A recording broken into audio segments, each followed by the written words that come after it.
closing in on 30 seconds before launch. An Atlas V rocket sits on the launch pad at Cape Canaveral, Florida. On top of it, what will become the nation's second high-tech weather satellite.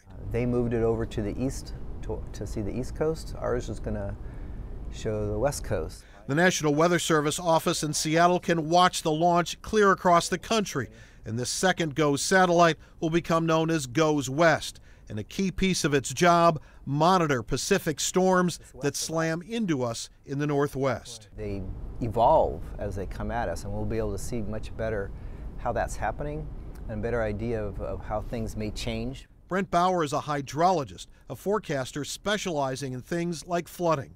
And GOES can track water vapor at multiple levels, something that older satellites couldn't do. They can come up with something they call precipitable water, which just says how much water is in the cloud going from the surface up to the top. Last month, I took you to Littleton, Colorado, outside of Denver, where Lockheed Martin assembles the GOES satellites. When we talk about weather technology, this is the state of the art. We're in a giant clean room looking at construction of the third of a fleet of 4 GOES satellites. This one, called GOES-T, it will be launched in 2020 and become an orbiting spare if something with the first 2 satellites goes wrong. Tim Gasparini is VP for the civilian satellite programs and shows us the power of the lightning tracker that followed development of last summer's hurricane season.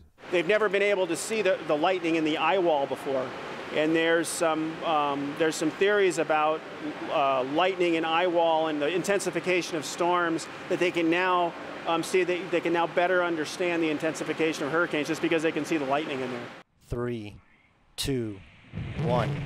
And shortly before 2 o'clock our time, it's all systems go for launch. And NOAA's GOES-S, a highly sophisticated weather-watching eye in the sky. In Seattle, Glenn Farley, King 5 News.